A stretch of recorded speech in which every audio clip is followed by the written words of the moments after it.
হাতের তালুতে 3 বার কুল হুয়াল্লাহর সূরা পড়ে ফু দেন আর খেলা দেখুন কি হয়। যাকে ইচ্ছা তাকে ঘুরাইতে পারবেন। আপনার সন্তান স্ত্রী কথা শুনে না, আপনার স্বামী কথা শুনে না, এই আমলটি শুরু করে দেন, আপনার কথার বাহিরে এক চুলও তারা নড়তে পারবে না। আমলটি খুবই পরীক্ষিত, শক্তিশালী এবং সহজ একটি আমল। কারণ কুল হুয়াল্লাহ সূরা আমরা সবাই পারি, শুধু আমলটা নিয়ম যদি আজকে শিখে ফেলুন সবাই আমলটি করতে পারবেন। তো এই দামি শক্তিশালী আমলটি সম্পূর্ণ নিয়ম আজকের ভিডিওতে জানাবো। অনুরোধ করব ভিডিওটি কেউ টেনে দেখবেন না, কারণ কোনো একটা নিয়মও যদি বাদ পড়ে যায় আমলটি আপনি কষ্ট করে করলেও পরিপূর্ণ ফলাফল পাবেন না। তো চলুন আমলটি কিভাবে করবেন, কখন করবেন আপনাদেরকে জানিয়ে দিই। তার আগে ছোট্ট একটা রিকোয়েস্ট থাকবে, যারা এই চ্যানেলে নতুন এসেছেন দয়া করে চ্যানেলটি এখনই সাবস্ক্রাইব করে দেন, যাতে নতুন নতুন ভিডিওগুলো সবার আগে আপনার কাছে পৌঁছে যায়। এই আমলটি কাদের জন্য করবেন? প্রিয় ভাই বোন, অনেক স্বামী আছে তাদের অভিযোগ স্ত্রী কথা শুনে না, নিজের মন মতো চলে। ওই সকল স্বামীরা স্ত্রীর জন্য আমলটি করুন। আপনার স্ত্রী আপনার কথা শুনবে, আপনার কথার বাহিরে যাবে না। অনেক বোন আছে অভিযোগ করে তার স্বামী তাকে ভালোবাসে না, তার প্রতি খেয়াল গুরুত্ব নেই, তার প্রতি তেমন মনোযোগ নেই। ওই সকল বোনেরা তার স্বামীর জন্য আমলটি করুন।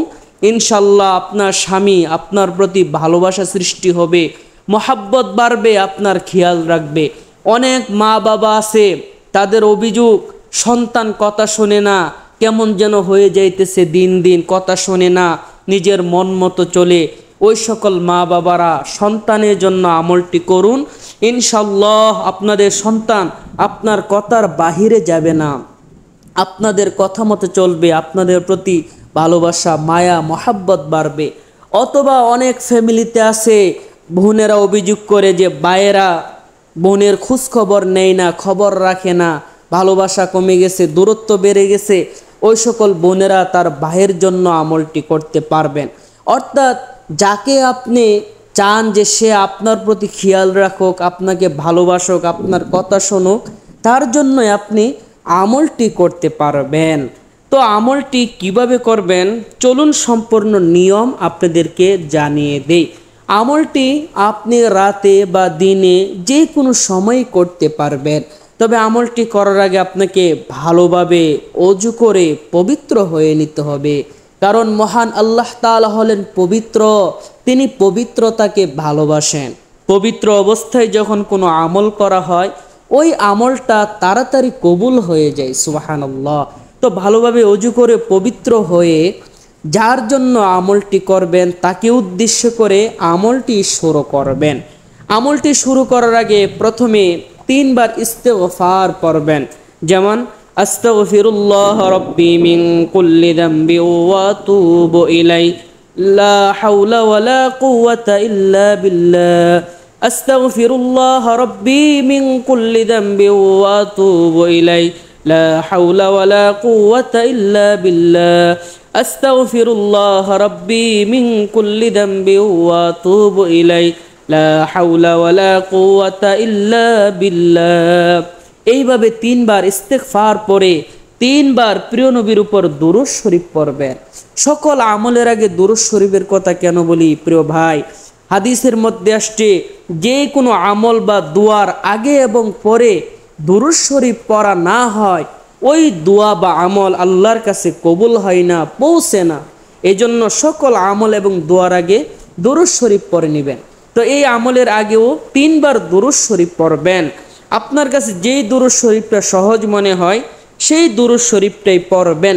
তবে আমার পরামর্শ থাকবে দুরুদ ইব্রাহিম পড়ার জন্য।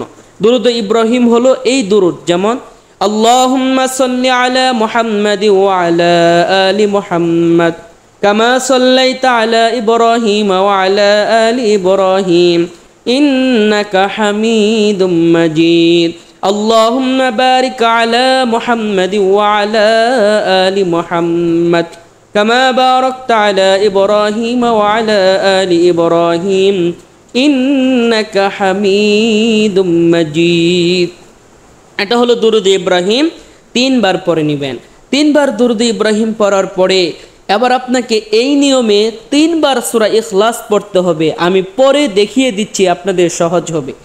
আউযু বিল্লাহি মিনাশ শাইতানির রাজিম, বিসমিল্লাহির রহমানির রহিম।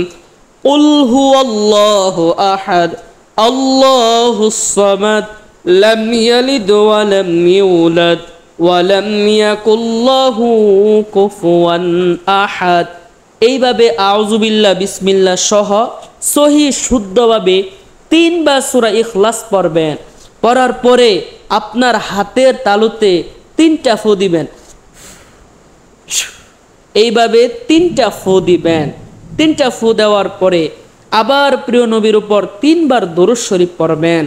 দরুদ শরীফ পড়ার পরে যার জন্য আপনি আমলটা করেছেন, আপনি তো মনে আছে আপনার স্বামীর জন্য নাকি স্ত্রীর জন্য নাকি সন্তানের জন্য নাকি অন্য মানুষের জন্য, যার জন্য আমলটি করেছেন তার নাম মুখে নিয়ে আবার হাতের তালুতে 3টা ফু দিবেন ইনশাআল্লাহ। এইভাবে আমলটি শেষ হলো। তো ইনশাআল্লাহ এই আমলটি আপনি প্রতিদিন করতে থাকুন। যার জন্য করতেছেন দেখবেন সে আপনার প্রতি আসক্ত হয়ে গেছে, আপনার বাধ্য অনুগত হয়ে গেছে, আপনার কথা অনুযায়ী চলবে, আপনাকে ভালোবাসবে ইনশাআল্লাহ। যারা আমলটি করবেন অবশ্যই ভিডিওতে লাইক দিবেন, কমেন্টে অনুমতি নেবেন, আর বেশি বেশি শেয়ার করে দিবেন। আপনার একটা শেয়ারে অন্য ভাই একটুও যদি উপকৃত হয়, আল্লাহ তাআলা আপনাকে অসংখ্য সওয়াব দান করবে।